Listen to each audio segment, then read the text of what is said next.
So today I thought I might talk a little bit about sort of the songwriting process. One of my earliest things that I did to a song that already existed, shall we say. My first band, as many of you may know, was a band called Bateman, and I played bass. This is not a bass, you may notice. I joined the band after their first gig to replace the original bass player who had gone off to do other things.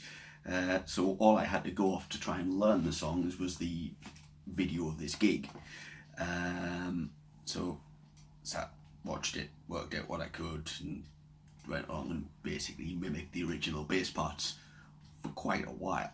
There was one of the songs we had in the band called Don't Want, Don't Need, Don't Like, which, if you're aware of it, Bateman, you will know the version we eventually did more than you likely know the original version, which was more of a, electric guitar.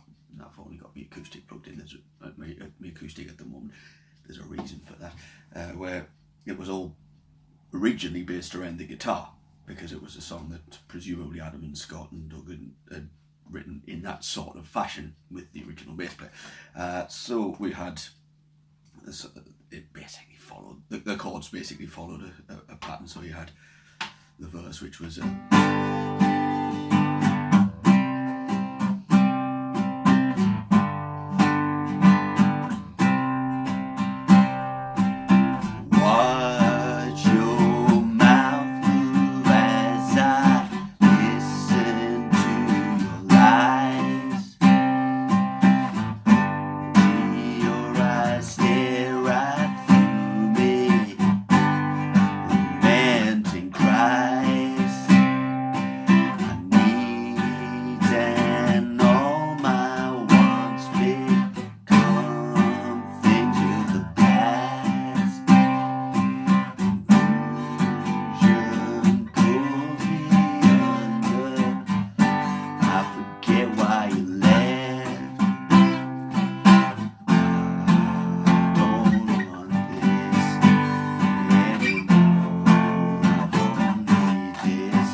again, and it was all heavily built on the guitar chords that Scott and Adam were playing, sort of thing. So that was most of what you heard in the song, and that was great.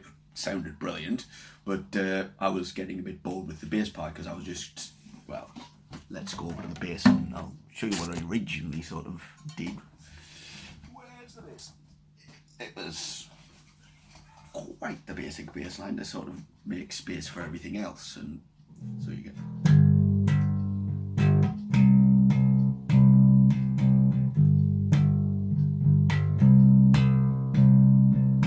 watch your mouth move as I listen to your lies, etc, etc, etc, etc, etc. Anyway, I was learning music at college and getting fancy and flash and clever and well, not quite like that, but I was trying different things and trying to be all clever with the whole playing the bass thing, because it was my instrument at the time. Had less strings than this one's got, but it was my instrument at the time, and that's what I was playing. So I started messing around at home. I started thinking, well, what can you do with it? And the obvious thing is to go to an octave.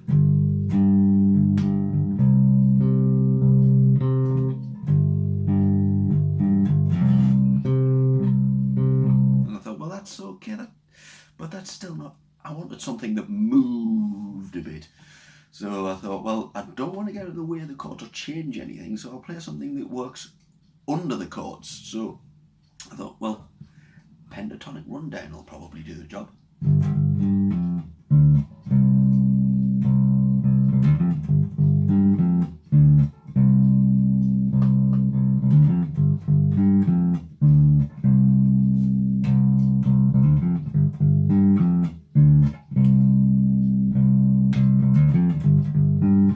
That sounds a bit more familiar. Obviously at the time I was expecting me to go back into the rehearsal room and us to start playing the song, and I would just sort of slip that in.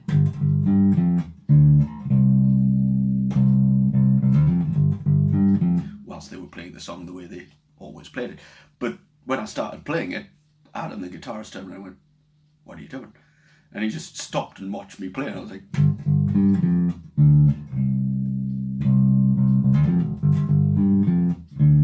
so I started adding little bits in.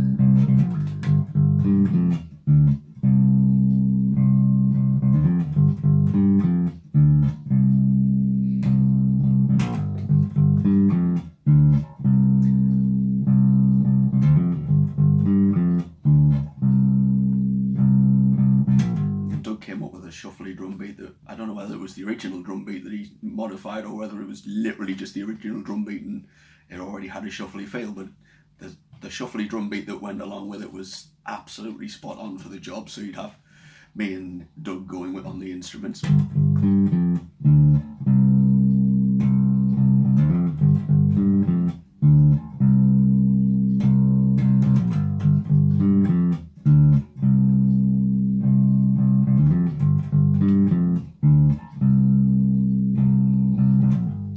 Adam was just loving the groove, so he was having a bit of a boogie to it. Scott just sung the vocal over the top of that, and in the way he sings the vocal over the top of that, and we had effectively a brilliant, stripped back, bare bones, minimal verse, and that then went into the chorus, which went.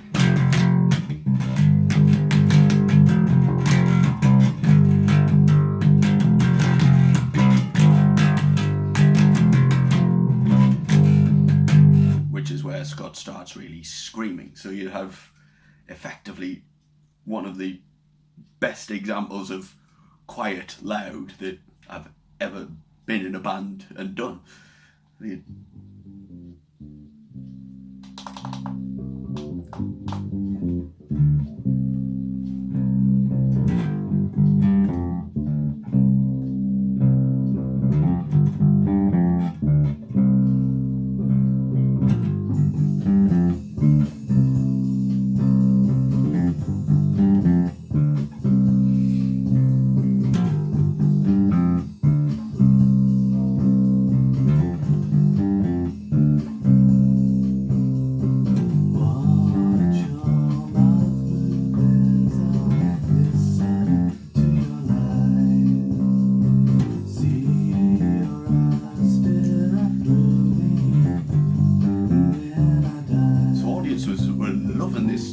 Chill, laid back vibe and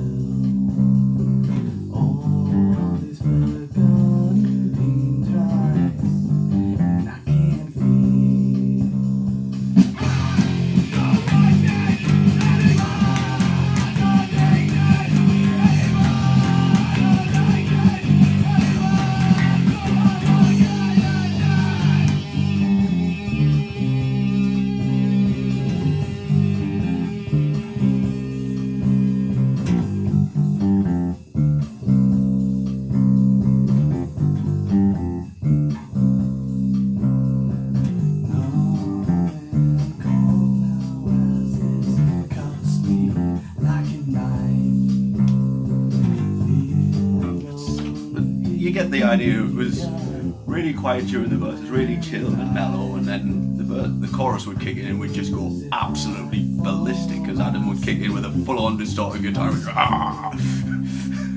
and Scott would start screaming his head off. So it was interesting to play live for those reasons. We played this bit.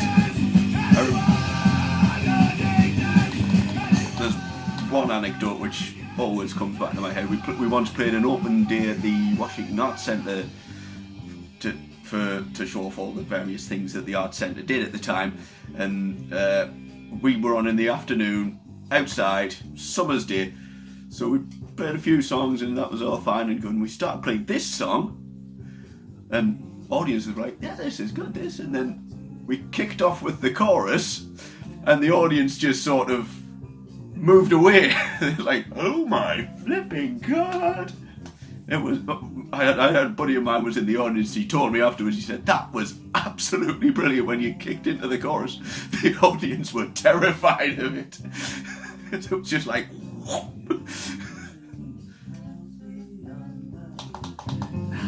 Adam did, of course, play a few little lead licks. Brilliant. But that bit, that's the bit that shocked audiences.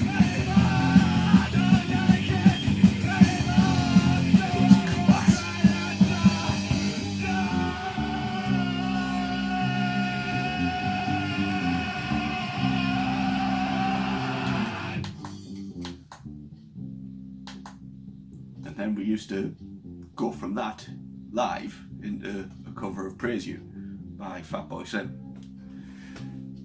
That could be a different story if I bother with it.